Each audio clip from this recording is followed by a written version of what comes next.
Como vão todos? Bom dia, boa tarde, boa noite. Olha aí na tela, esse é o texto que vamos abordar hoje, porque estamos no período de 31 de outubro. O que se comemora em 31 de outubro?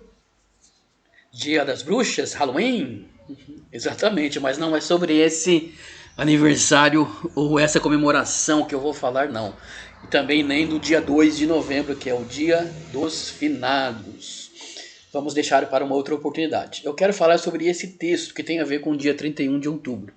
Diz assim: porque ainda sois carnais, pois havendo entre vós inveja, contendas e dissensões, não sois porventura carnais e não andais segundo os homens? Porque dizendo um, eu sou de Paulo, e outro, eu de Apolo, porventura não sois carnais? Pois quem é Paulo e quem é Apolo, senão ministros pelos quais crestes e conforme o que o Senhor deu a cada um? É exatamente isso que estava acontecendo lá em Corinto, uma comunidade pequena.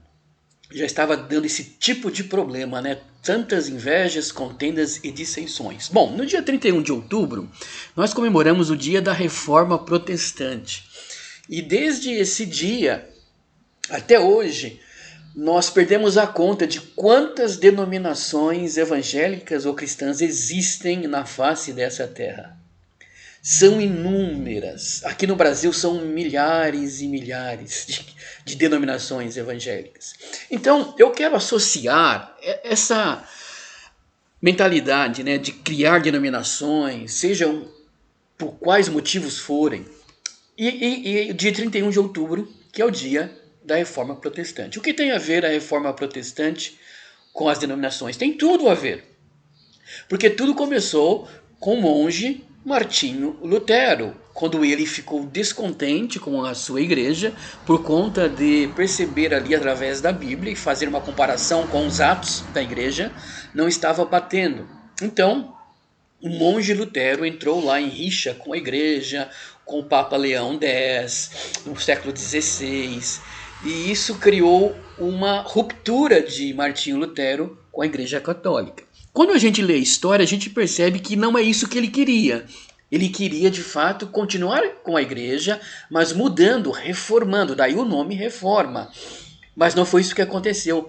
As pessoas não aceitaram, a liderança excomungou ele, expulsou ele da igreja, e assim ele ficou conhecido como o reformador protestante. E os seus seguidores passaram a se autodenominarem luteranos. Então criou-se ali já um grupo de dissensão, de divisão, como aconteceu em Corinto. É bem verdade que a igreja estava mal das pernas, né, no sentido espiritual, precisava mesmo de uma mudança. E eu não quero aqui dizer que tudo na reforma é errado, não deveria existir. Não, o que aconteceu foi que ao longo do tempo, essas questões e essa problemática foi cada vez mais crescente no seio da igreja, no seio da comunidade. Porque a partir de Lutero, outras pessoas fizeram outros tipos de reformas. Existem outros grupos que provêm de outra linha de teologia. Por quê? Porque isso foi efervescendo na mente e no coração dos cristãos e foi cada vez mais crescendo, e denominações surgindo aqui, líderes ali, pessoas consagradas se afastando de comunidades por motivos banais e criando outras e levando para si seguidores, e assim foram surgindo as denominações, essas milhares de denominações evangélicas. Então, as pessoas cristãs hoje comemoram a Reforma Protestante. Eu não comemoro, eu não acho que é um dia de comemoração, porque está errado. Não é possível esse desenrolar dessa história chegar ao ponto que chegou. Por que tantas denominações? O Deus não é um só? Não é um só Deus, uma só fé, um só Senhor, um só batismo. Por que essas divisões? Eu posso dizer que no início a reforma foi feita corretamente? Pode ser que um grupo aqui, um grupo ali.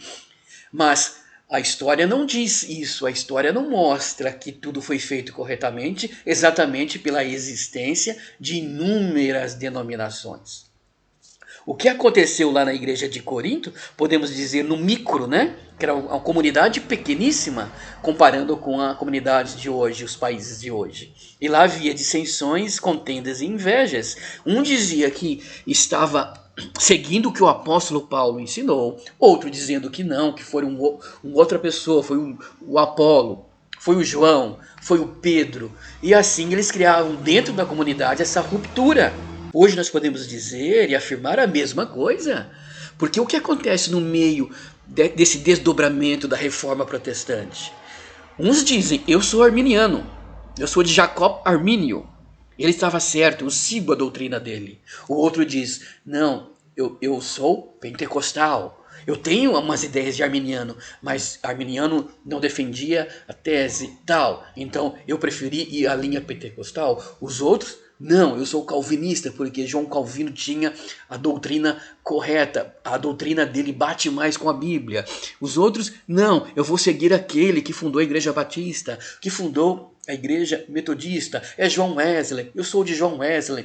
Não, os adventistas, eu sou de Ellen White, sou testemunho de Jeová, eu sigo Charles Taze Russell. Enfim, são denominações, são ideias, são pessoas que estão em dissensão, são pessoas que se rebelaram de certa forma, com um líder aqui, um líder ali. Então eu posso dizer, eu sou de Martinho Lutero, o outro vai dizer, eu sou de Jacó Armínio, o outro vai dizer, eu sou de Ellen, eu sou do Charles. É a mesma coisa, é a dissensão, é a inveja, é uma ruptura com a unidade pregada por Jesus Cristo. E um exemplo claro disso, na cidade de Piracicaba, numa avenida de 2,5 km, nós temos dezenas de igrejas. E o bairro ali, ou os bairros que fazem divisa com a avenida, ou que inclui essa avenida, são bairros precários. Não contra a simplicidade, a pobreza, não é isso, mas precário no sentido espiritual mesmo. Há muitas violências ali nas proximidades. E a gente fica pensando, e essa fé, esses cultos, esse ardor do evangelho nessas denominações, nessas igrejas, desses 2,5 km, não atingem, não alcança pelo Espírito Santo cada coração desse bairro? Não tem mudança, só vai piorando as situações, as violências, as tragédias, as mentiras, os roubos, os assassinatos, é muita violência, é muita miséria. Então isso faz a gente questionar o porquê dessas denominações. Então eu creio que esse texto do apóstolo Paulo se encaixa no macro. Assim como a igreja de Coríntio era o micro, né? Uma comunidade pequena e já tinha esses problemas, nós estamos no macro, no mundo, numa extensão maior, de bem maior escala. Então eu creio que esse versículo é para mim, é para você, é para as denominações pensar mais nessa problemática, nessas divisões, nessas dissensões. Não é só ler o texto bíblico e achar que está dizendo isso ou aquilo para as pessoas, está dizendo para todos nós. É preciso dar um fim nisso, mas cremos que somente Deus pode fazer, somente Deus pode agir na história, mudar o rumo e de fato separar a igreja. Pelo andar da carruagem, o que parece é isso, é que Deus está agindo, Deus está realmente filtrando, mostrando para o mundo quem é a luz, quem é a igreja de Cristo mesmo, e não a denominação tal. É muita briga, é muita discussão teológica, é muito debate acalorado, é muitas pessoas dizendo que estão com a razão. Um lado diz que está com a razão em nome de Jesus, o outro diz também em nome de Jesus que está com a razão, e um ataca o outro. De onde vem isso? De onde vem isso senão das invejas, das dissensões, da carnalidade, como o apóstolo Paulo diz no texto? Então eu digo com toda firmeza, as denominações, principalmente aquelas fundadas por conta de rachas dentro de uma comunidade, foram fundadas em meio à dissensão, à inveja. É isso que o apóstolo está falando para os coríntios aqui. Então para que essa linha aí desse quadro, por exemplo, que nós estamos vendo? Por que essas rachas? Por que várias linhas? Não era para ser uma? Não era para ter uma ideia só? Não é uma fé, um batismo, um Senhor? Por que várias faixas, né? Várias linhas teológicas, várias discussões? Claro que divergência entre algum tema ou outro mais profundo pode haver. Isso não está em debate ou discussão aqui. Eu não estou falando sobre isso. Então nós devemos muito às pessoas que se sacrificavam no passado para que o evangelho fosse pregado. Os missionários, imigrantes, os missionários que vieram das denominações norte-americanas, da Europa. Nós não estamos incluindo essas pessoas aqui. Nós estamos falando dos rachas, das divisões, das dissensões. Precisamos separar bem para que você que está ouvindo não entenda errado. Nós estamos falando aqui das divisões, dos rachas, por conta de invejas, de rixas, de orgulho. Né? Essa questão que o apóstolo abordou aí para os coríntios. Então esse quadro mostra bem e é bem simplificado. A questão é muito pior. Então o desdobramento da reforma, ela mostra isso, infelizmente, que ela não partiu de uma mudança plena. Mesmo porque nós vamos mostrar aqui o que aconteceu. Você vai ver aqui, neste quadro, neste slide, o paralelo entre o que acontecia na liturgia, nos cargos, nas indumentárias, nas maneiras de agir dentro da igreja, em todo aquele quadro, né, católico romano, e as igrejas hoje denominadas protestantes. Não mudaram muitas coisas. Mudaram o quê? Nomenclatura, o jeito de ser, de se vestir, a maneira de se postar, como que são os cânticos, como que é a estrutura da construção dos templos de pedra, né? Essas ideias, elas permaneceram, só houve mudanças em nomenclaturas. Olha o quadro como ele é bastante esclarecedor nisso. Então é isso que a gente está discutindo aqui. É isso que a gente está falando. Este número infindável de denominações.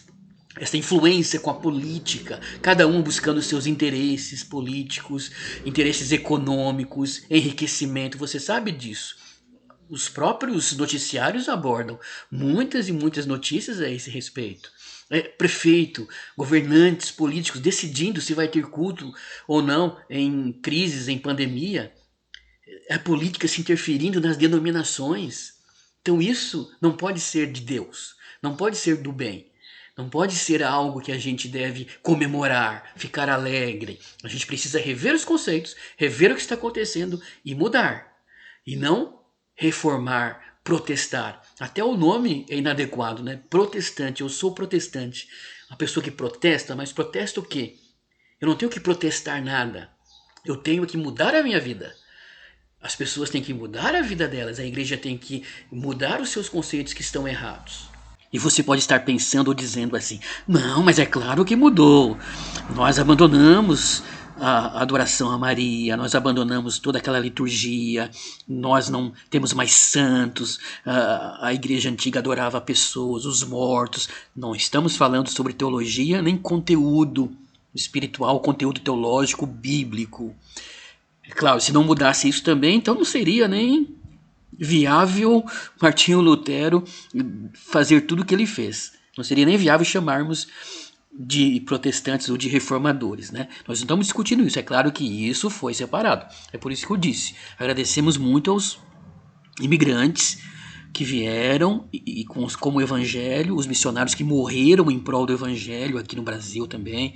Enfim, nós não estamos discutindo a teologia. Isso é claro que mudou, graças a Deus, nós aprendemos muito, nós temos acesso à Bíblia, antigamente nem tinham acesso à Bíblia, os nossos antepassados, era numa linguagem única, só a liderança tinha. Então a discussão não é isso, a discussão é em questão de por que reforma, se não mudou tudo.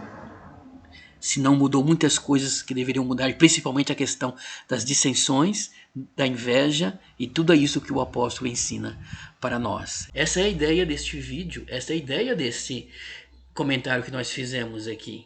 Espero que você tenha entendido e que isso sirva para a nossa compreensão, obviamente, mas para raciocinarmos. Por que acontece tantas e tantas divisões? Não é melhor parar? Não é melhor recomeçar do zero, unir, ser mais unidos nesses momentos difíceis? Porque existe um grupo aqui denominacional de 50 pessoas e do meu lado, a 10, 20 metros, um grupo de 30. Em frente tem um grupo de 25, lá para cima tem um de 100. Por quê? Não é um só Senhor, repetindo, né? Não é uma só fé, um só batismo? Então que a nossa oração, que o nosso desejo seja mudar. Se cada um mudar assim, com certeza isso vai atingir o outro, e quem sabe a igreja, conforme nós dissemos, vai partir para um outro rumo. Deus direcionará a igreja, Ele separará quem realmente é os seus, e assim nós vamos trabalhando para Ele até que este final chegue no tempo dele, tá bom? Obrigado por assistir, que isso tenha aberto as suas mentes, né? Que você não tenha compreendido mal esta lição, esta abordagem que foi feita aqui. Tá bom? Até o próximo vídeo e que você realmente seja abençoado por Deus. Amém.